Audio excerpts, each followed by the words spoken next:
Bonjour déjà à nos amis qui aiment bien écouter toutes les bonnes histoires sur l'histoire de l'humain et de toute autre chose. Je suis avec mon ami Albert Kamla, c'est ça?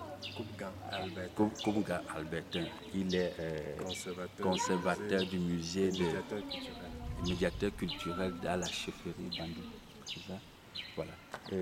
Nous avions parcouru tous les objets d'art. Il y a deux choses qui m'ont intéressé, surtout au niveau de l'incarnation de l'être humain dans le chimpanzé. Comment ça se passe? Bon, vous savez, depuis la création du monde, pratiquement chez nous, l'homme a eu à exploiter la nature pour pouvoir agir efficacement. C'est pour cette raison qu'on trouve des gens qui ont le pouvoir de s'incarner dans l'animal, pouvoir agir, exploiter les qualités de l'animal pour agir. Nous avons le cas du chimpanzé, comme vous avez dit. Les forgerons étaient des gens qui travaillaient beaucoup pour le compte De la société. Voilà, et cela demandait beaucoup d'énergie. Bon, ils ont trouvé la possibilité de s'incarner dans le chimpanzé pour s'approprier de l'énergie, de la force pour travailler. Et cette incarnation se fait à travers un pacte qui signe avec l'animal. C'est ça. Bon, ce pacte se fait à travers le rituel. Voilà. Donc, autre chose, c'est que si il a besoin d'énergie, est-ce que en ce moment dans lequel il s'incarne dans le chimpanzé, est-ce que c'est le chimpanzé qui travaille ou c'est lui qui travaille en ce moment? Bon, lui avec l'animal sont solidement liés. Voilà. Et l'animal en fait c'est lui. L'animal en fait c'est lui. Donc ça veut dire que si on va dans cette théorie-là, on peut donc dire que l'humain, c'est-à-dire que l'humain est énergie, ou alors l'animal est énergie, donc, ou alors l'humain peut prendre la forme de l'animal. C'est ça? L'humain peut prendre la forme de l'animal. Et l'animal aussi peut prendre la forme de l'humain. Exactement. Donc ça veut dire qu'au fond, on n'a pas affaire à une matière, on a affaire à l'énergie qui peut prendre toutes les formes. Voilà. Donc maintenant, est-ce que cette dimension-là, où l'humain peut prendre, ou dans des milieux, comme dans des chefferies, la compréhension un peu plus avancée au niveau de la compréhension cosmique, que tout est énergie. Est-ce que toute la société, ça rend compte vraiment que tout est énergie?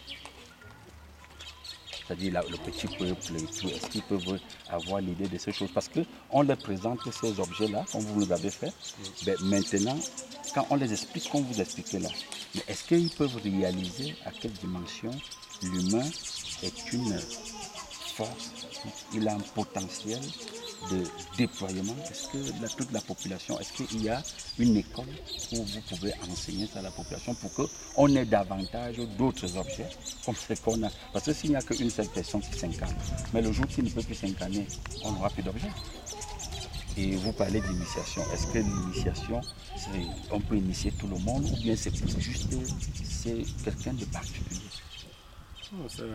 L'initiation, ça se fait dans un cadre bien restreint. Ouais. Parce que déjà, je vous parlais de la forge. Quand on parle de forgeron, on parle des gens qui ont la capacité de créer. Et c'est déjà la forge, ça se permet dans une famille. Bon, il fallait avoir, déjà à partir de la famille, avoir la capacité de créer pour pouvoir avoir ce contact-là, cette incarnation. Bon, et l'incarnation également, dans les animaux, ça se fait aussi dans les sociétés secrètes. D'accord. Bon. Et être membre d'une société secrète, il faut le mériter. Le fait est notable. Et c'est le chef généralement qui attribue ce titre-là. Voilà. L'incarnation dans les sociétés secrètes, c'est une forme de puissance, c'est une forme d'ascension sociale, c'est une forme de respect. C'est-à-dire vous voulez être puissant, vous voulez vous faire respecter dans la société. Voilà. Donc. Oui, mon conservateur, justement, c'est le point là qui m'intéresse. Pourquoi garder ça d'une façon restreinte et ne pas présenter ça à toute la population? Pourquoi on a une population ou une société qui est puissante? Non, c'est un cas récent parce que je disais, Pour accéder dans les associations culturelles, il faut le mériter. Et c'est quoi? Qu'est-ce qui donne le mérite là? Le mérite, c'est dans le but de l'effort. Parce que intégrer une structure secrète, on passe par la notabilité. C'est le roi qui attribue ce titre-là. Et quand le roi vous attribue le titre de notabilité, le titre doit vous conduire dans une structure secrète. Et vous devez remplir des conditions exigibles pour confirmer le titre. Donc c'est ces conditions-là. Il faut être quelqu'un travailleur pour réunir toutes ces conditions-là. N'est-ce pas, dans ces associations secrètes pour confirmer votre nouveau statut social. Voilà. Si je pouvais poser une autre question très simple. Maintenant, quand on a une pareille organisation, la place de... Est-ce que ce pouvoir-là vient du créateur ou ça vient de la société? Bon, c'est un pouvoir, ça se repose sur une conception immatérielle. Ça se repose sur une conception immatérielle. Déjà que même nos parents qui ont fait toutes ces choses, ils reconnaissaient l'être suprême. Voilà. Nos amis reconnaissaient bien l'être suprême. Tous ces rituels, ils reconnaissaient que l'être suprême était au-dessus de tout. Bon. Là, peut-être on pourrait conclure que peut-être tout venait de Dieu. Parce que nos anciens n'étaient pas ignorants de Dieu. N'est-ce pas? Ils reconnaissaient déjà Dieu. Bon, si vous voyez par exemple dans la Bible, aujourd'hui on traduit en langue locale si, ici, qui veut dire il y a de ça très longtemps avant que le christianisme n'arrive, on connaissait déjà ce Dieu-là. Ah, d'accord, donc ça veut dire qu'avant l'arrivée du christianisme, certains peuples, ou alors comme les peuples d'ici, avec un lien avec Dieu. Bien sûr, vraiment. Et mais pourquoi cela n'a pas été connu dans le monde? Pourquoi ce Dieu, donc on appelle le si, pourquoi le si n'a pas été connu? C'est-à-dire on ne l'a pas transporté pour le présenter à d'autres peuples. Pourquoi attendre l'arrivée du christianisme et nous faire croire que c'est le christianisme qui nous apprend ce que c'est que Dieu? Bon, peut-être, je ne sais pas s'il faut dire que le colonisateur, peut-être pour être au-dessus de nous, avait les moyens de communication pour se déplacer, déjà.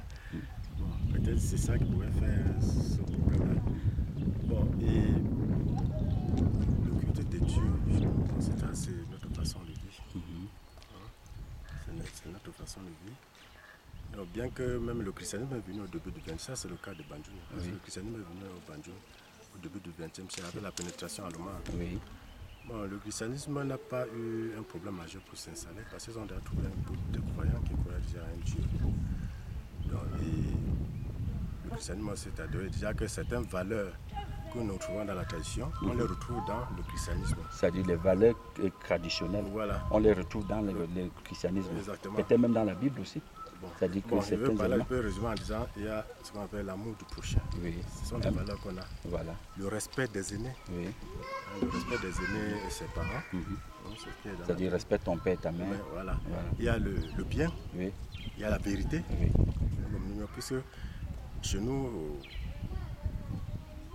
la vérité c'est une valeur parce que de manière rituelle, si vous ne dites pas la vérité, il y a des rites qu'on doit faire pour pouvoir, n'est-ce pas, vous purifier en quelque sorte. Voilà, non, pour pouvoir savoir effectivement. C'est ça que vous appelez généralement le Kadi. Bon, que ce soit Kadi, que ce soit en bas au pied d'un arbre sacré. Il y a plusieurs manières, que ce soit même à travers la torture. Mais dites-moi un peu, avant les Allemands ou avant le christianisme, est-ce que c'est-à-dire comme vous aviez déjà un Dieu, ou alors que ce peuple-là avait déjà un Dieu, est-ce que ça avait un nom? Ça avait un nom comme aujourd'hui on trouve dans les dénominations, on peut trouver protestants, catholiques, musulmans, bouddhistes. Est-ce qu'il y avait déjà un nom donné à cette religion, si je peux l'appeler comme ça, que nous exercions avant l'arrivée du christianisme? Comment on pouvait l'appeler? Non, on avait un nom. Non, le culte des ancêtres. Le culte des ancêtres. C'est ça.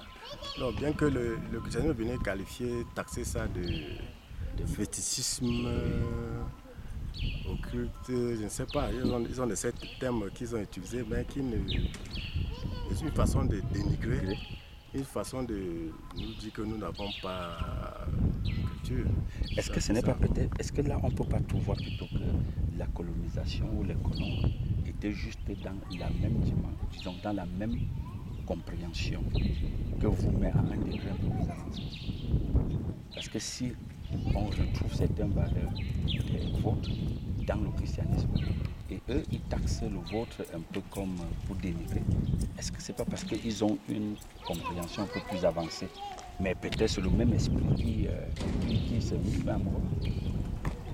Bon, c'était l'ignorance de la part des colonisateurs. Oui. Parce qu'ils ne connaissaient pas nos valeurs. Ils ne connaissaient pas à quoi cela est important. C'est pour cette raison qu'ils sont limités pour pouvoir dénaturer, pour imposer leur culture. Bon, c'est un problème d'ignorance, je veux dire. Parce que notre culture a beaucoup de la valeur. Mais, et s'ils sont ignorants, et vous, ça suppose que vous êtes un peu plus intelligent, pourquoi ne les avoir pas peut-être compris? Parce que c'est justement ça qui fait qu'aujourd'hui, beaucoup de peuples souffrent. Ils veulent s'exprimer, mais ils se rendent compte que le christianisme ou bien d'autres civilisations, si on peut le dire comme ça, ou d'autres cultures, est venu un peu les étouffer. Et pourtant, quand on regarde au fond, ce que vous dites au début est très intéressant par rapport aux éléments qu'on trouve dans la culture ici à Banjul et dans la culture du christianisme, on se rend compte qu'on a les mêmes éléments. Ça veut dire que c'est le même esprit qui est en mouvement. Mais pourquoi d'autres ne veulent pas reconnaître ou alors méprisent? C'est-à-dire un méprise de l'autre. Quelle peut être la cause, la raison? Bon, je viens d'évoquer la cause, c'est l'ignorance. Déjà que dans le christianisme, vous avez remarqué, l'Occident utilise sa culture pour transmettre la parole de Dieu. C'est ça. Voilà. Et là, ils sont venus ici, ils ont tenté peut-être de vouloir imposer sans pouvoir comprendre que nous avons notre culture, notre façon de faire. Voilà. Et malheureusement, il faut le dire, bien qu'ils ont essayé de nous écraser et tout, mais ils n'ont pas pu pénétrer notre culture. Parce que presque 90%, on est toujours ancré dans notre culture, dans notre religion. Dans votre religion, oui. vous rendez culte à votre Dieu. Voilà. Et puis même déjà à l'église, la façon de rendre grâce à Dieu, de prier Dieu, c'est... Vous allez aussi dans des dénominations? Non, quand je dis aller dans l'église, vous voyez par exemple, il y a les chants, les balafons, les hochets, vous jouez les grelots traditionnels. Vous voyez dans l'église le tissu d'op. Tout ça, c'est nos valeurs. Ah ouais. Ouais. Même la danse, c'est nos valeurs qu'on utilise pour louer Dieu. C'est ça. Mais au départ, pour le colonisateur, il ne fallait pas ça. Parce que selon eux, tout cela n'a pas de valeur. Mais ça veut dire qu'au départ, ça ne répond pas à leur valeur. Voilà. Mais ça veut dire qu'au départ, nous avions commencé sans ça. Mais aujourd'hui, on introduit déjà ça dans... On introduit. D'accord. Mais c'est où on revient. Je suis tenté d'insister que sûrement, ça veut dire que c'est le même esprit. Parce qu'il a fallu juste un peu de temps pour que l'ignorance aussi du christianisme ou bien des colons se dissipe. Pour qu'on laisse votre culture s'installer dans l'église. On montre bien là que c'est le même esprit qui est en mouvement. Il fallait juste un peu de temps pour mieux comprendre. Donc je pense que ça. Et l'autre question, c'est l'autre qui est la dernière question d'ailleurs, était que est-ce que vous croyez c'est-à-dire qu'à un être suprême qui peut s'appeler le Créateur, ou alors vous croyez seulement à un être suprême au niveau de votre culture? Pour un être suprême n'est pas nouveau. Même avant que je m'intègre à l'église, nous avions me parlé déjà de Dieu. Dieu, voilà. Donc, ce qui fait que et comment ils vous ont présenté la vision de Dieu? Pour vous, Dieu, c'est quoi? Comme un être qui est au-dessus de tout. Voilà, quel est votre rapport avec lui? Comme un être qui est au-dessus de tout. Oui. Quel est votre rapport? Qu'est-ce que papa vous a inculqué dans cette notion? Même ce que vous inculquez aux gens dans la société ici. Quel est votre rapport avec Dieu? Les valeurs que nous avons, c'est Dieu qui a créé le monde. Oui. C'est Dieu qui a créé l'homme. Et l'homme ne peut pas être au-dessus de Dieu. Et il faut respecter ses aînés, il faut respecter ses aînés, il ne faut pas commettre du mal. Bon, la seule remarque que fait, nos aïeux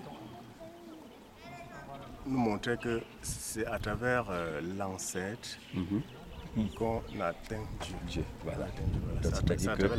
Ça veut dire que il y a un chemin comme dans le christianisme, on présente Jésus. Par Jésus, on atteint Dieu. Alors, dans votre religion, par l'ancêtre, on part d'un Dieu. Donc ça veut dire en fait, l'univers est dans la même mouvance, mais chacun va vers cette conscience, cette compréhension en passant par un canal qu'on peut appeler Jésus, qu'on peut appeler les ancêtres, qu'on peut appeler, comme vous avez dit tout à l'heure, des forêts sacrées. Je pense que c'est... On voyait même à l'église catholique, par exemple, on venait les morts. Hein. Ah bon? Ouais, on venait les morts. On croit que le plan des cas des saints, le saint est considéré comme un intermédiaire entre Dieu et les chrétiens. C'est-à-dire quand on prie à l'église, on évoque les saints pour qu'ils intercèdent pour les vivants. Pour les vivants. C'est un peu dans le même état d'esprit dans la tradition. Dans la Parce tradition. que l'ancêtre est considéré comme intermédiaire entre Dieu et le monde vivant. C'est dans cet ancêtre-là. D'accord.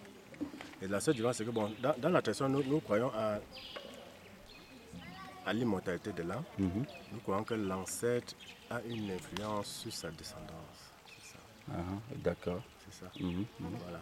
Et comme le véran père Mven a fait des recherches sur Mven qui était décédé, hein? sur la religion bamléké, il a démontré la religion bamléké comme sous forme d'un triangle. Bon, il dit Dieu est au sommet, l'homme est au centre du triangle, et aux deux extrémités, aux deux sommets, c'est l'ancêtre et les dieux. Donc, l'ancêtre et les dieux sont intermédiaires entre Dieu et le monde vivant. C'est ça. Donc, nous revenons à dire que bon, la religion, en termes de religion, nos aïeux étaient très avancés. Pratiquaient déjà Dieu. Bon, le christianisme est venu juste accompagner, nous accompagner. C'est ça. C'est ça. D'accord. Je pense que c'est ça. Et la dernière chose pour que nous nous séparons, c'est que vous, en tant que le grand conservateur de tous ces musées, vous voyez sûrement, vous avez parfois des communications avec les ancêtres. Ils vous parlent, comme j'entends souvent les gens dire, Dieu les parle. Est-ce que les ancêtres vous parlent aussi? Les ancêtres ne peuvent que parler à travers... la communication se fait à travers la parole, je veux dire la prière. La prière. Ah, vous priez aussi là-dedans? La prière, bon, disons dans la religion, vous priez aussi? Ouais, et bien dans vos prières, qu'est-ce que vous demandez par exemple? Vous pouvez demander quoi? D'intercéder pour le bien-être. Le bien-être. Le bien-être des gens, la relation de la famille. D'accord. Ok. On va dire merci à notre frère, le conservateur, qui nous a entretenus cet après-midi, et merci à toutes ces grandes communautés qui nous a accueillis, et aussi merci parce qu'on a vu le chef passer. Donc c'est une occasion de rencontrer le chef. Donc on se dit à la prochaine.